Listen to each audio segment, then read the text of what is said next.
Le pasteur principal a délivré le message intitulé L'amour spirituel, la 15e session. Chers frères et sœurs, dans le Seigneur, tous les saints des églises branches et des sanctuaires locaux, les téléspectateurs de JCN et tous les enfants de Dieu qui assistent au culte en ligne. Aujourd'hui, c'est pour la 15e session de l'amour spirituel. Un dicton coréen dit « affûter une hache pour en faire une aiguille ». Cela signifie que si vous continuez à essayer avec patience, vous pouvez accomplir même une chose très difficile. Combien de temps et d'efforts serait nécessaire pour transformer une hache épaisse en une aiguille aussi fine et pointue? Certains diront peut-être, et combien coûte une aiguille? Je préfère vendre la hache plutôt que d'acheter de nombreuses aiguilles.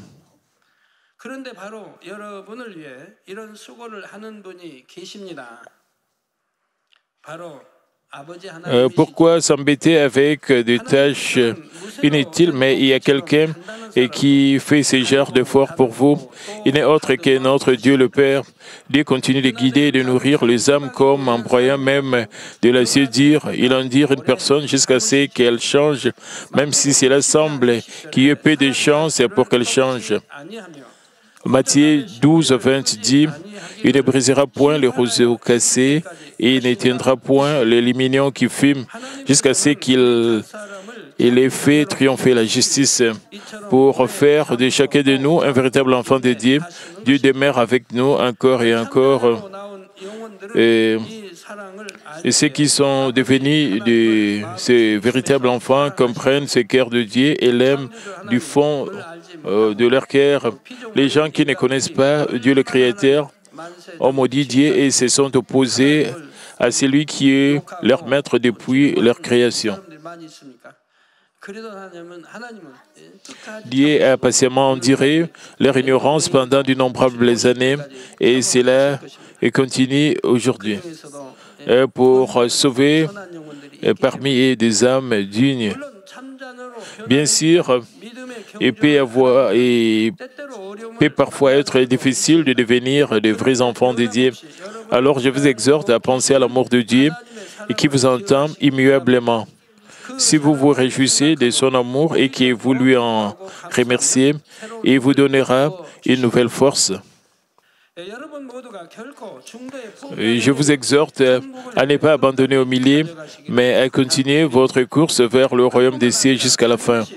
De plus, je prie au nom du Seigneur pour que vous accomplissiez le véritable amour et deveniez un précieux fruit de l'amour de Dieu le Père. Chers frères et sœurs en Christ, il est dit que l'amour ne tient pas compte du tort subi. Qu'est-ce que le tort subi? C'est quelque chose de mal. Tout ce qui n'est pas en accord avec la volonté de Dieu est mauvais.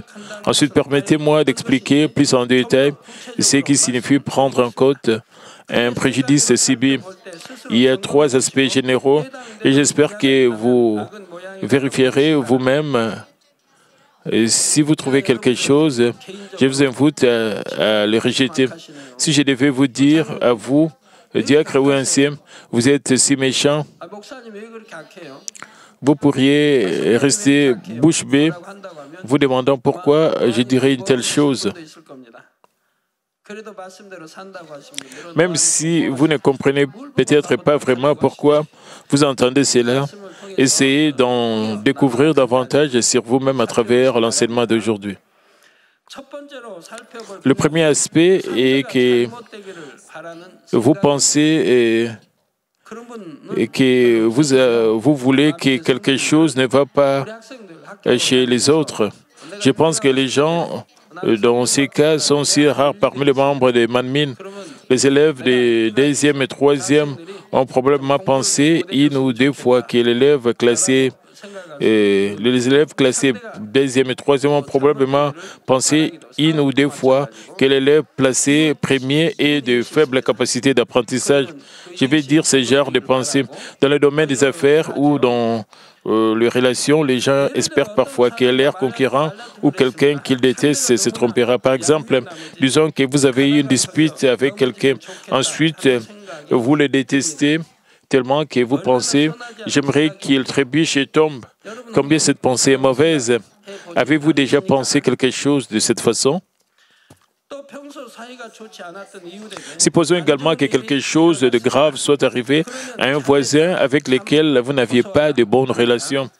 Vous pourriez penser « tant mieux pour lui » ou « oh, je le savais et cela lui arrivera un jour ».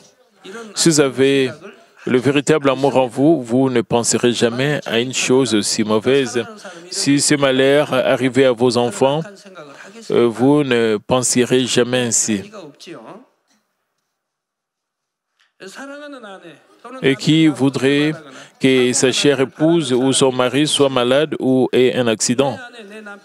Vous voudriez que vos proches soient toujours en bonne santé, exempts de tout accident. Lorsque vous avez l'amour spirituel en vous, vous voulez que tout le monde se porte bien en les considérant comme votre enfant, vos parents ou vos frères et sœurs.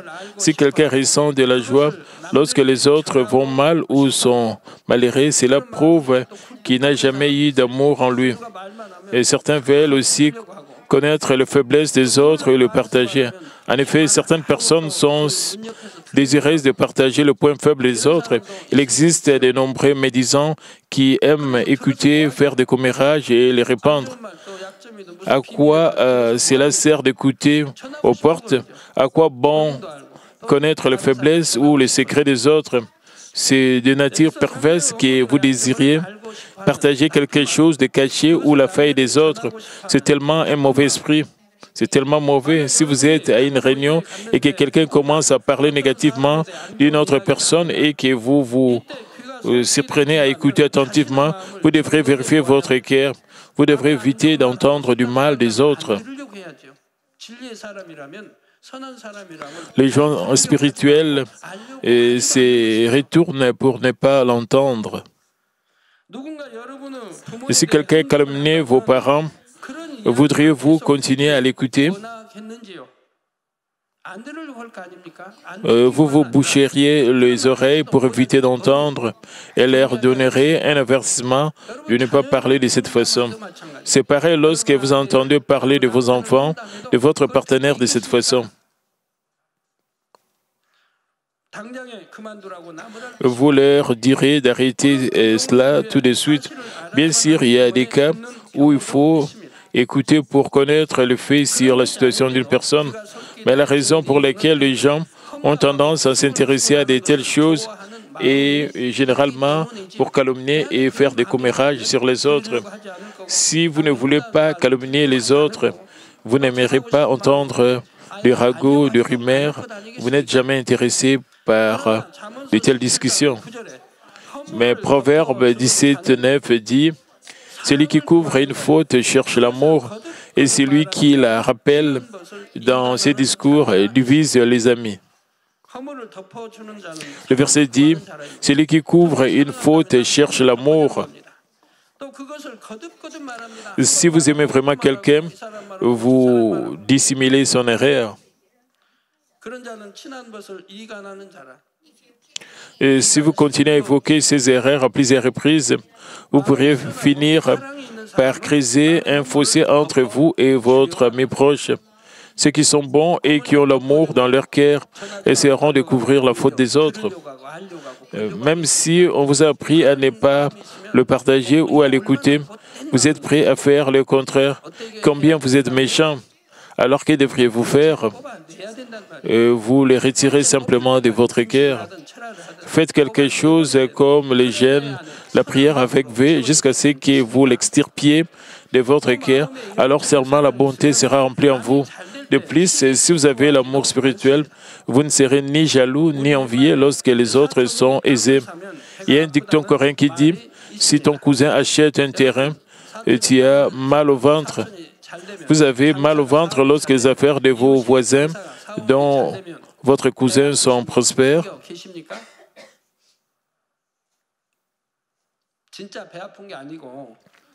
Le mal de ventre signifie un sentiment de malaise ou de jalousie. Si vous le ressentez, vous devrez vous repentir profondément et le rejeter de votre cœur. Et qu'en est-il de cette affaire? Vous dirigez un salon de bonté et votre voisine le fait à côté de vous et son magasin est plus rempli de clients. Devriez-vous vous sentir malade? Vous aurez mal au ventre? Et comment Dieu le Père pourrait-il vous bénir, vous qui avez un cœur si mauvais? Alors, que devez-vous faire? Vous devez d'abord être aéré et féliciter votre voisin. Et vérifier ensuite votre magasin, et s'il est aussi propre que les siens, ou vérifier si vous avez besoin d'acquérir plus de compétences sans être jaloux. Vous pouvez être reconnaissant pour son entreprise prospère et prier pour que votre entreprise se porte bien, en vous inspirant du succès du voisin et en apprenant et en grandissant en tant que coiffeur ou coiffeuse. Si vous reconnaissez que son service est satisfait des clients, il vous suffit d'améliorer votre service auprès de vos employés. C'est le moyen d'obtenir la bénédiction de Dieu. Si votre cousin achète un terrain et que vous l'aimez, vous devriez en être ravi. Mais parce que vous n'avez pas d'amour, mais plutôt de l'envie, vous avez mal au ventre. Les gens n'aiment généralement pas le fait que les autres soient mis et lotiqués. Mais si nous avons l'amour spirituel, nous voulons que les autres soient aisés et aimés. La volonté de notre Seigneur est d'aimer même nos ennemis. Romains 12, 14 dit, « Bénissez ceux qui vous persécutent, bénissez et ne maudissez pas. » Dans votre vie de foi, vous entendez toujours la parole de vérité, mais avez-vous béni ceux qui vous persécutent? Ce genre d'amour devrait être en vous. Alors bénissez ceux qui vous persécutent, bénissez et ne maudissez pas.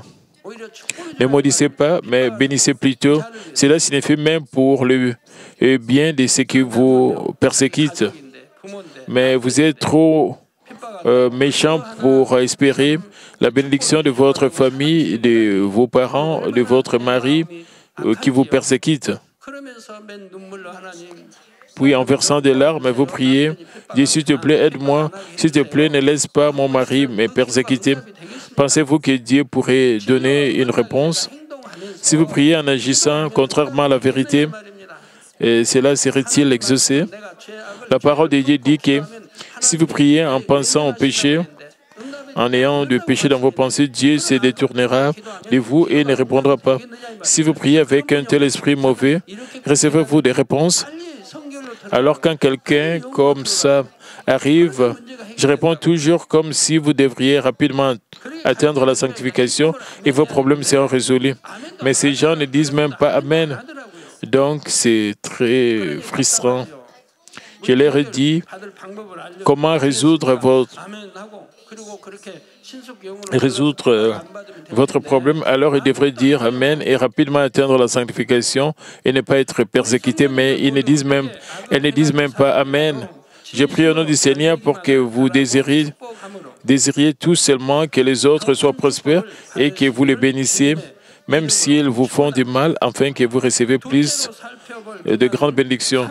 Deuxièmement, ce que nous devons vérifier, c'est la pensée de juger et de condamner les autres.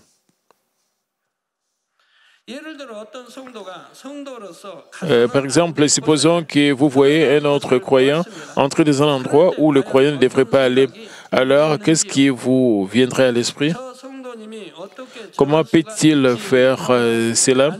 Vous avez peut-être une opinion négative de lui, ou bien vous vous demandez peut-être pourquoi irait-il dans un tel endroit, mais ensuite vous changez d'avis et pensez qu'il doit y avoir une raison. Mais si vous avez complètement l'amour spirituel dans votre cœur, vous n'aurez aucune sorte de mauvaise pensée en premier lieu.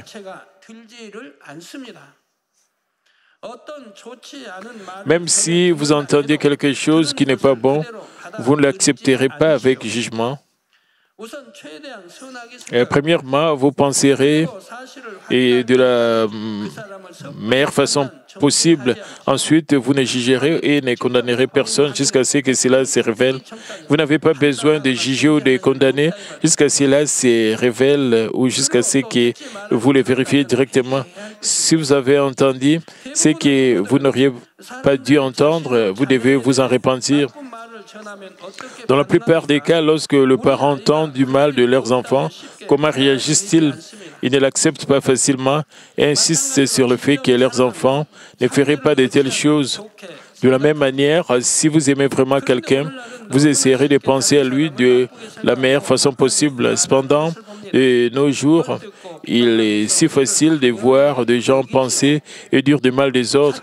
Ils pensent qu'il est normal de calomnier et même de critiquer. Cela ne se fait pas seulement dans les relations personnelles, mais ceux qui occupent des postes publics font également de même. Même les croyants nombreux sont ceux qui jugent, condamnent et critiquent facilement les autres. Ils n'essaient même pas d'avoir une vision globale de ce qui s'est réellement passé. Ils ne connaissent même pas la situation des autres. De plus, ils ne jugent pas avec la parole de Dieu, mais seulement selon leurs propres critères, selon leurs propres pensées. Mais quelle est la volonté de Dieu? Jacques 4,12 dit « Un seul est législateur et juge, celui qui peut sauver et perdre. Mais toi, qui es-tu qui juge le prochain ?» Supposons que quelqu'un ait clairement fait quelque chose de mal. Pour ceux qui ont l'amour spirituel, il n'est pas important de choisir entre le bien et le mal. Et ce qui serait le plus bénéfique pour cette personne est la question la plus importante. Il recherche la manière dont cette personne devient prospère et reçoit l'amour de Dieu. Proverbe 10:12 dit « La haine excite de querelles, mais l'amour couvre toutes les fautes. » Bien sûr, plus l'amour devient parfait, plus il peut non seulement couvrir la transgression, mais il peut aussi aider l'autre personne à se repentir. Vous devrez également être capable d'enseigner la vérité et de toucher le cœur de cette personne afin qu'elle puisse suivre le bon chemin, être transformée. Vous n'avez pas besoin de faire un effort pour voir le bon côté des autres lorsque vous accomplissez l'amour spirituel parfait dans votre cœur. Vous aimez naturellement même une personne qui a de nombreuses transgressions. Vous voudrez simplement lui faire confiance et le féliciter. Si vous ne pensez pas à juger ou à condamner les autres, vous serez erré avec celui que vous rencontrerez. Si vous ne condamnez pas, tout est accueilli avec amour. Ainsi, vous n'avez aucune pensée à propos de l'autre personne comme « Oh, il me regarde d'une manière tellement négative, puisqu'il me déteste, il dirait probablement du mal de moi. »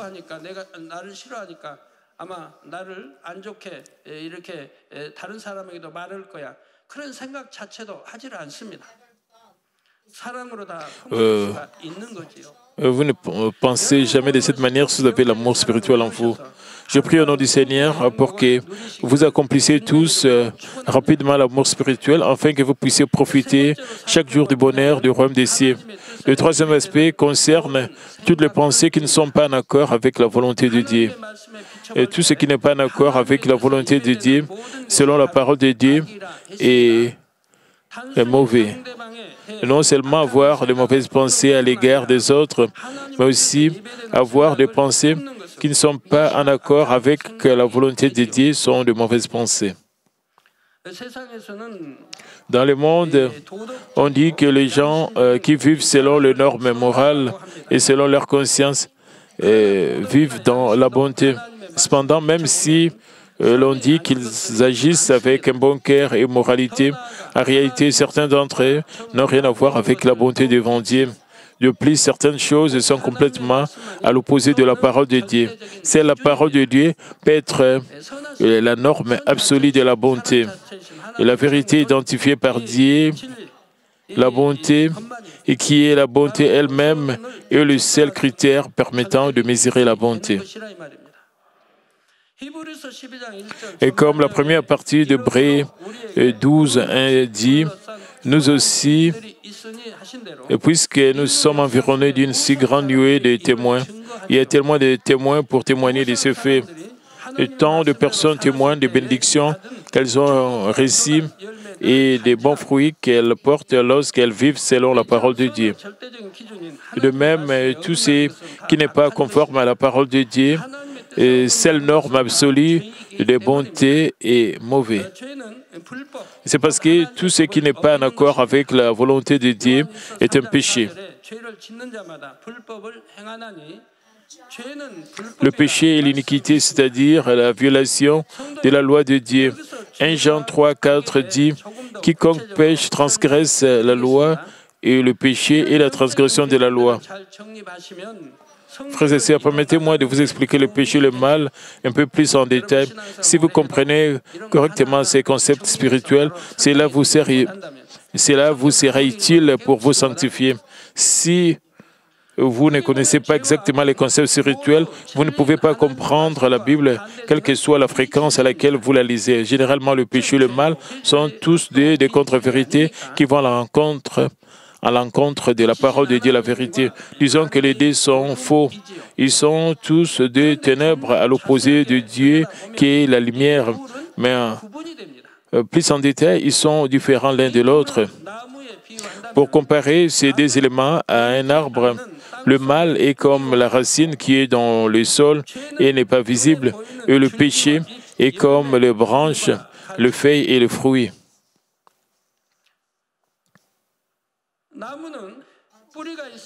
Un arbre ne peut exister qu'avec sa racine. Sans racine, un arbre ne peut pas avoir de branches, de feuilles et de fruits. De même, le péché se réalise à cause du mal.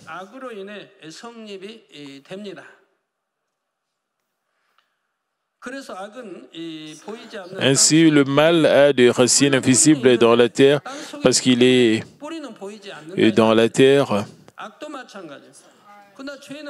Les racines ne sont pas visibles.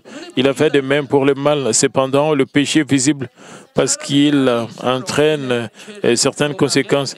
Parce qu'un homme a du mal, il commet du péché. Si vous n'avez pas le mal, vous ne pouvez pas commettre de péché, n'est-ce pas? Vous ne pouvez pas faire quelque chose d'illégal. Ainsi, il n'y a pas de poursuite judiciaire si vous obéissez aux lois du pays dans lequel vous vous trouvez. Le mal est un morceau de nature qui se trouve dans le cœur. C'est la nature qui s'oppose à la bonté, à l'amour et à la vérité de Dieu. Lorsque ce mal se réalise sous une forme spécifique, on parle alors de péché. Luc 6:45 dit « L'homme bon tire de bonnes choses du bon trésor de son cœur, et le méchant tire de mauvaises choses de son mauvais trésor, car c'est de l'abondance du cœur que la bouche parle. » Le méchant produit ce qui est mal. Et s'ils accumulent plus de mal, ils agiront plus méchamment. S'ils en accumulent moins, ils agiront moins. C'est pourquoi les mauvaises choses qui sont dans le cœur sont dites par la bouche et les choses qui se font extérieurement. Lorsque vous dites de paroles blessantes à quelqu'un que vous détestez, il y a une nature pécheresse de haine dans votre cœur et cela se manifeste comme un péché appelé gros mots. Ceux qui n'ont que de la bonté dans leur cœur ne parlent jamais durement, ne crachent jamais de gros mots. Ils disent toujours quelque chose de bien et ne blessent jamais les autres avec de gros mots, se souciant du cœur des autres. De plus, le mal est tout concept qui exprime n'importe quoi et n'importe quelle condition qui est contre Dieu. Nous disons qu'il est mauvais lorsqu'il commet des péchés, même s'il ne les fait pas, mais qu'il a toujours le désir de commettre des péchés. Nous disons qu'il est également mauvais. Lorsque ce mal se réalise sous une forme spécifique, c'est un péché.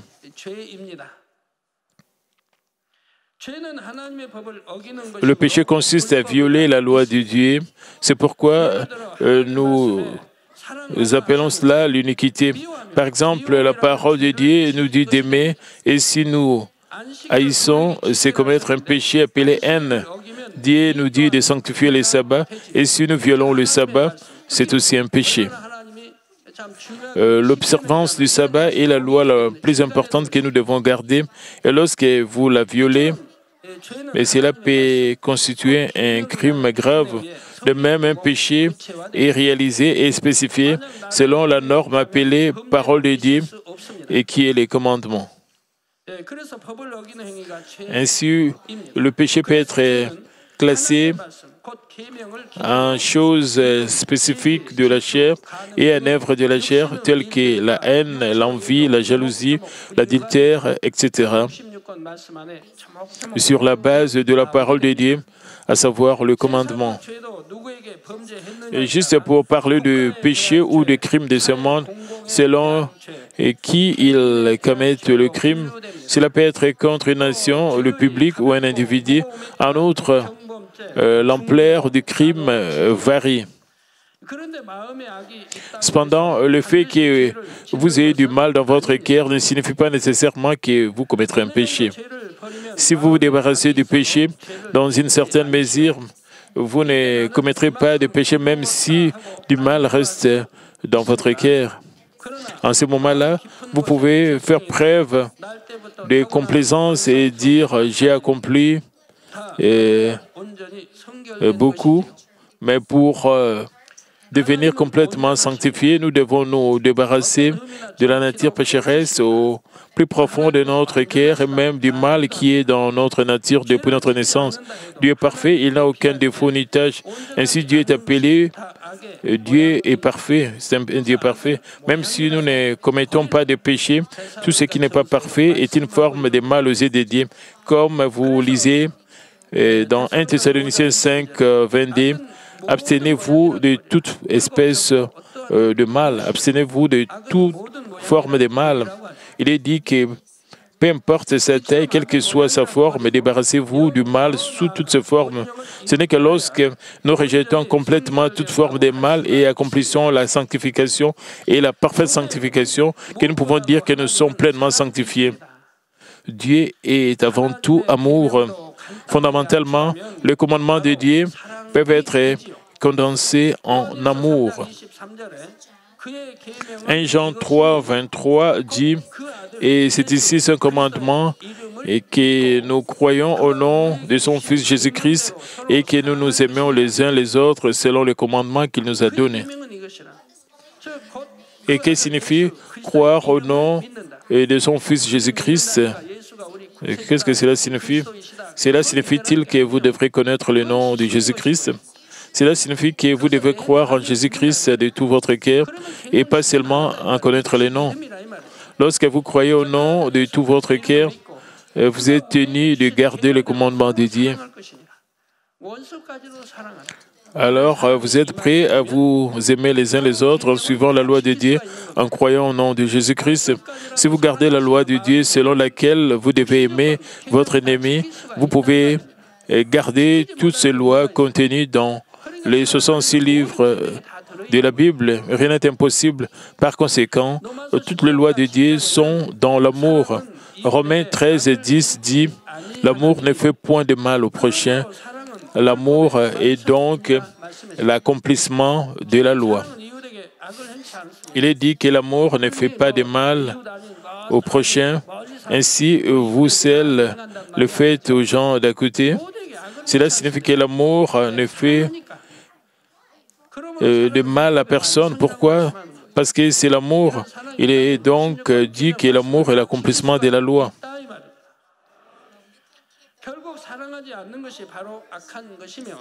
Alors vous pouvez garder toutes les paroles dans les 66 livres de la Bible. En d'autres termes, ne pas aimer équivaut au mal, au péché, à l'iniquité.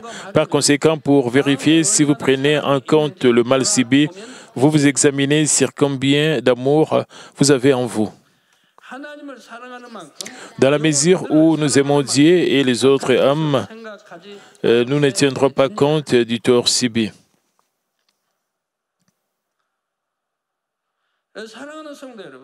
Chers frères et sœurs en Christ, comment pouvons-nous donc alors nous débarrasser des formes du mal? Pour rejeter le mal, nous ne devons même pas penser aux mauvaises choses. De plus, nous ne devons ni le voir ni l'entendre. Ainsi, vous pourriez avoir l'impression que de mauvaises pensées vous sont venues à l'esprit, même si vous ne le voulez pas lorsque vous étiez un nouveau croyant. Cependant, il est facile d'éviter de voir quelque chose de mal. Même s'il semble difficile de contrôler les mauvaises pensées qui vous viennent à l'esprit, il n'est pas facile de ne pas voir, de ne pas regarder les mauvaises choses, n'est-ce pas? Il est également facile d'éviter d'entendre de mauvaises choses et de dire de mauvaises choses. Cela dépend de vous. Cela dépend entièrement de vous et de votre volonté, afin que vous puissiez vous contrôler et éviter de voir, d'entendre, de dire de mauvaises choses. Même s'il nous arrive de voir ou d'entendre, nous ne devrions pas essayer de nous en souvenir ou de penser à nouveau. Et il ne faut pas essayer de s'en souvenir. Évidemment, nous ne devrions jamais y penser intentionnellement, ni nous en souvenir. De plus, nous devrions rejeter même les pensées qui nous traversent momentanément l'esprit.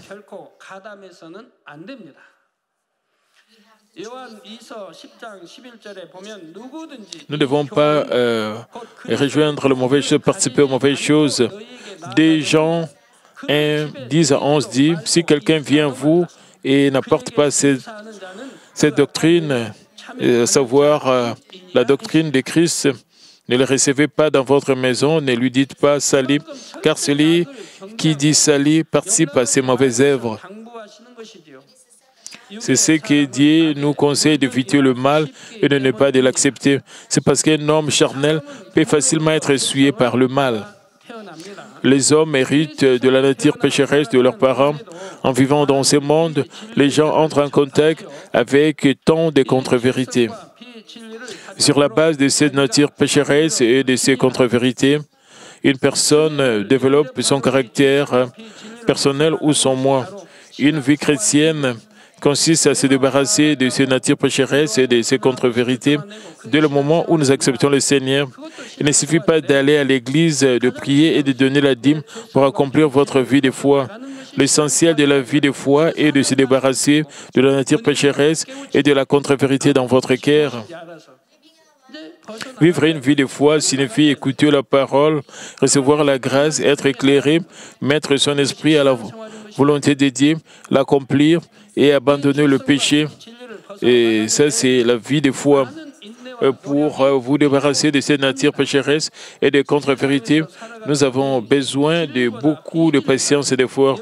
Parce que nous vivons dans ce monde, nous sommes plus familiers avec la contre-vérité qu'avec la vérité et avec les choses charnelles plutôt que spirituelles. Il est donc relativement plus facile d'accepter la contre-vérité et de la mettre en nous que de la rejeter. Par exemple, il est facile de teindre une robe blanche avec de l'encre noire, mais il est très difficile d'enlever la tache et de la rendre à nouveau complètement blanche. De plus, même si cela ressemble à un très petit mal, il peut se transformer en un grand mal en un instant. Juste comme Galates 5, 9 dit, un peu de levain fait lever toute la pâte. Un petit mal peut se propager à toute l'Église.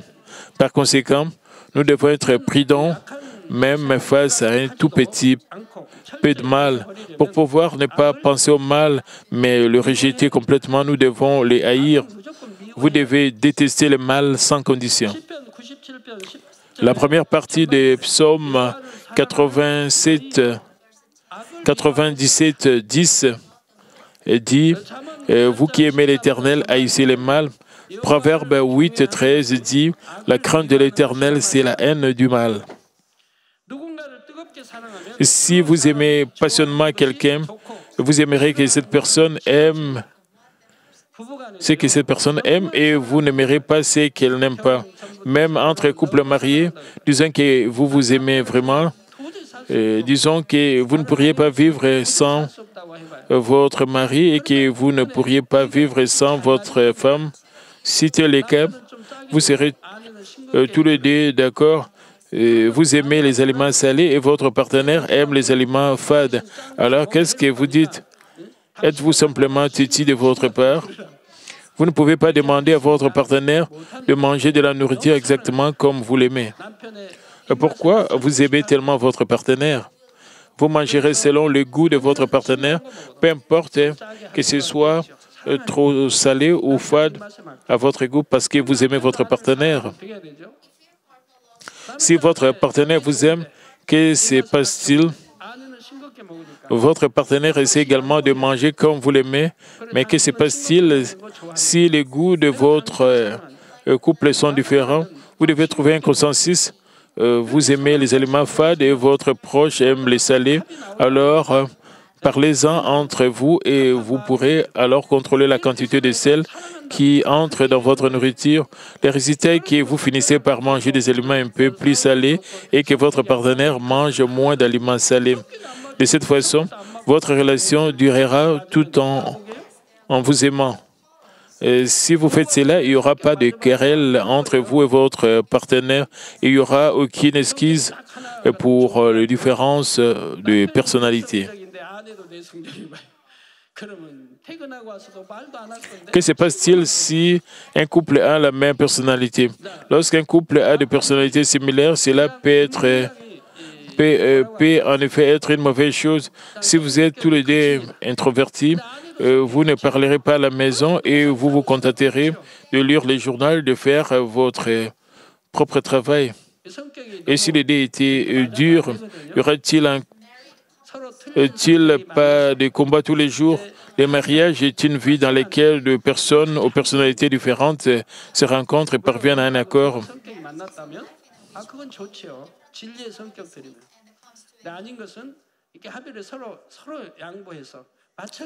Et c'est le meilleur type de couple. C'est un vrai bonheur de faire des compromis et de s'adapter les uns aux autres comme ça. Si un mari exige une obéissance inconditionnelle, la femme se sentira très mal à l'aise.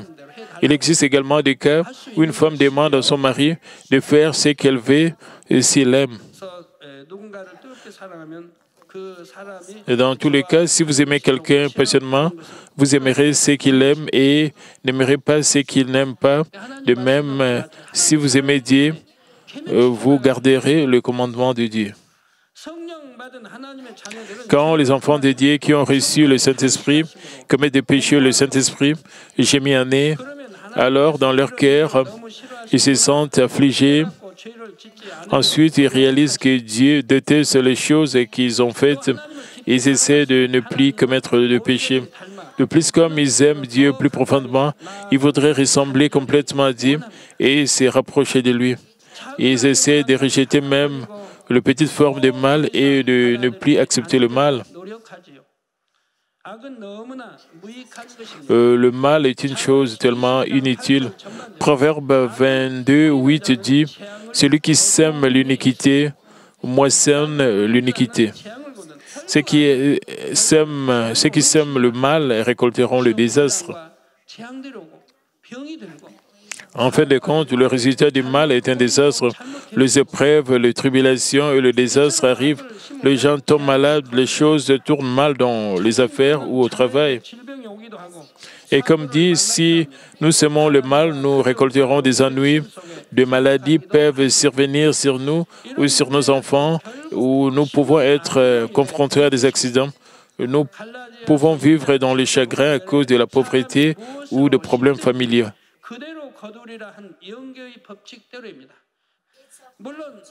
Après tout, tous ces problèmes viennent du mal. C'est selon la loi du monde spirituel qui est écrite dans la seconde moitié de Galates 6, 7. Ce qu'un homme aura sémé, il le moissonnera aussi. Bien entendu, les problèmes peuvent ne pas apparaître immédiatement sous nos yeux.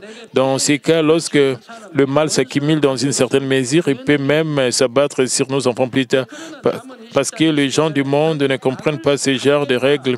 Ils font beaucoup de mauvaises choses en tout. Par exemple, ils considèrent qu'il est normal de s'évenger de ceux qui leur ont fait du mal. Mais Proverbe 20, 22 dit, ne dis pas, je rendrai le mal, espère en l'Éternel, et il te délivrera. Il est dit, ne dis pas, je rendrai le mal.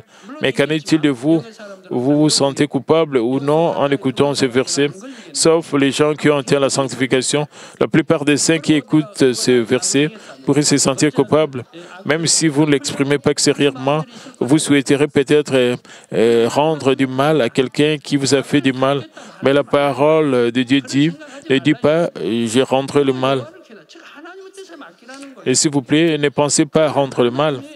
Attendez simplement le Seigneur et confiez-les à la volonté de Dieu. Il est dit que Dieu vous sauvera. En d'autres termes, Dieu prendra soin de vos affaires. Dieu contrôle la vie, la mort, la fortune et le malheur de l'histoire humaine selon sa justice. Par conséquent, si nous faisons le bien selon la parole de Dieu, nous récolterons certainement le fruit des bonté. C'est exactement comme promis dans Exode 26 qui dit « Et qui fait miséricorde jusqu'en 1000 générations à ceux qui m'aiment et qui gardent mes commandements. » Je vous exhorte à toujours accumuler la bonté dans votre vie de chaque jour, enfin, et d'être toujours en bonne santé, de recevoir des bénédictions financières, de vivre dans l'espoir du ciel, de la paix et de la joie.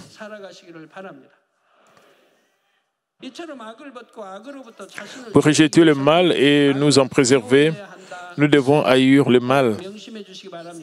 Et s'il vous plaît, gardez cela à l'esprit. Vous devez alors haïr le mal et vous le rejetterez. En plus de cela, nous devons toujours disposer de deux choses. Elles sont la parole de Dieu et la prière.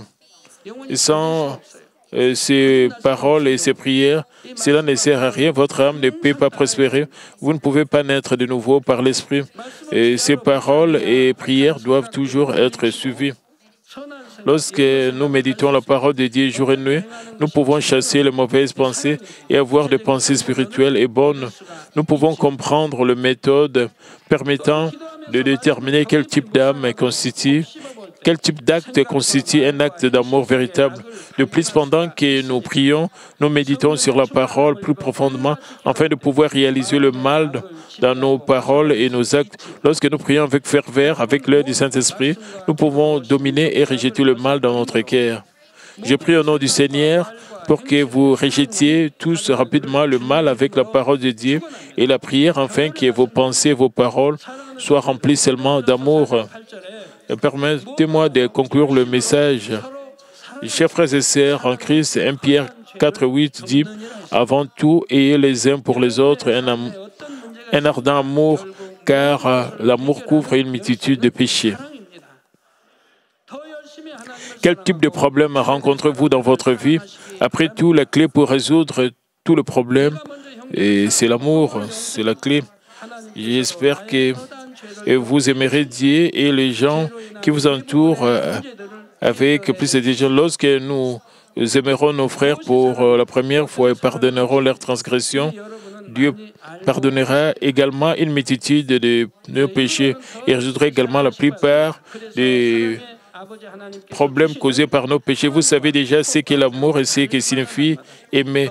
Je vous exhorte à aimer avec plus de diligence à partir de maintenant. Je prie au nom du Seigneur pour que vous soyez chaque jour plus proche de la paix et de la bénédiction que le Dieu d'amour nous donne.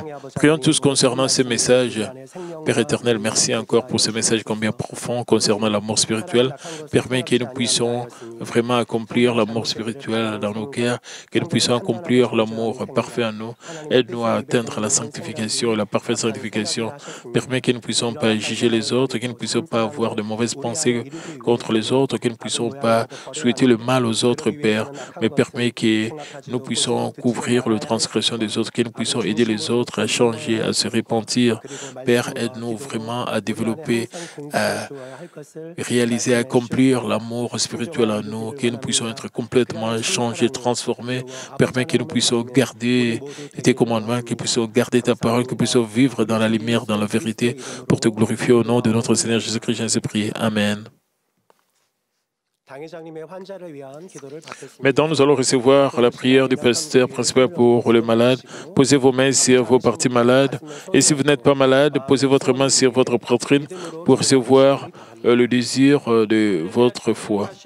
Alléluia, Dieu Tout-Puissant, Dieu d'amour. S'il te plaît, pose ta main sur tous les croyants qui reçoivent cette prière maintenant.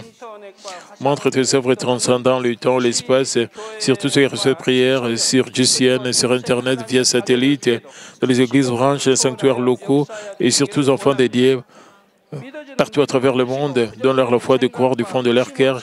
Chasse tous ceux qui pensaient négatifs et doutes et chasse tous ceux qui étaient épreuves. Le pied jusqu'à la tête, les parties internes, les jointures, les tissus, les cellules, quel que soit le parti malade, consume-les avec le feu du Saint-Esprit et avec la lumière originelle. Au nom du Seigneur Jésus-Christ, j'ordonne à l'ennemi, diable et Satan, toutes sortes de maladies, germes, virus, infirmités, quittez-les, que la lumière brille. Et s'il te plaît, consume toutes les maladies en phase terminale et maladies incurables avec le feu du Saint-Esprit. Chasse tout ce qui est maladie endémique, y compris la malaria, toutes les maladies contagieuses telles que le rhume, la grippe et la fièvre. Quittez-les, protège-les de toutes sortes de germes et de virus. Guéris tout ce qui est cancer d'estomac, de poumons, de sein, d'intestin, sida, leucémie, apoplexie cérébrale, hypertension, hypotension, diabète, problèmes de thyroïde, de cœur, de poumons, maladies des femmes et toutes sortes d'inflammations. Quittez-les. Guéris tout ce qui est polio, AVC, arthrite, hernie discale, douleur dorsale, maux de tête, névralgie, toutes sortes de douleurs puissent disparaître. Épilepsie, autisme, dépression, névrose, autres maladies mentales, quittez-les. Toutes sortes de paralysies soient guéries, que le paralytique s'élève et marche, que leurs yeux puissent bien voir, que les oreilles puissent bien entendre, que les aveugles voient, que les muets parlent, que les sourds entendent. Guéris des effets secondaires de toutes sortes d'accidents et guéris leurs os fracturés. Et restaure tout ce qui est brûlure et permet que la sensation des chaleurs puisse disparaître. Père, permet qu'il n'y ait pas de cicatrices qui restent. Et soyez purifiés de toute dépendance à la drogue, à l'empoisonnement et mauvaise substance. Que les tissus morts, les cellules mortes soient régénérées et ramène les morts à la vie. Et donne à tes enfants la bénédiction de la conception. Recevez la bénédiction de la conception. Au nom de Jésus-Christ, j'ordonne à l'ennemi, diable et Satan, les principautés de la puissance de l'air, les mauvaises forces dans le lieu céleste et leurs serviteurs, quittez-les. Quittez-les, esprit impur, esprit faux et trompeur, esprit de séparation et toute force de ténèbres. Tout ce qui est chaîne de méchanceté soit brisé. Ténèbres, quittez-les, que la lumière brille. Père Dieu, donne-leur la force d'escrier dans la prière et la puissance de rejeter le péché pour devenir sanctifiés. Comme leur âme prospère, permet que tout marche très bien avec eux et que leur famille soit évangélisée. Protège-les de toutes sortes d'accidents et de désastres tout au long de cette semaine et bénis-les pour qu'ils puissent mener une vie prospère sans aucun problème. Avec le feu ardent du Saint-Esprit, l'armée céleste et les anges, avec tes yeux enflammés, protège de tous tes enfants, leurs familles et leurs lieux de travail et leurs affaires. S'il te plaît, donne aux étudiants la sagesse et l'intelligence, donne-leur l'enthousiasme et la ferveur de bien étudier, s'il te plaît, et permets qu'ils ne puissent pas parler car les choses mondaines, permets qu'ils puissent t'aimer avec plus de ferveur, que tes enfants mangent ou boivent ou dans tout ce qu'ils feront, permets qu'ils puissent le faire pour te glorifier, Père Dieu. Et qu'ils soient capables de témoigner aussi des dieux vivants en disant, j'ai rencontré, expérimenté Dieu, j'ai reçu ses réponses et ses bénédictions. Père Dieu, merci. Je sois glorifié, toi seul. Au nom de notre Seigneur Jésus-Christ, j'ai ainsi prié. Amen.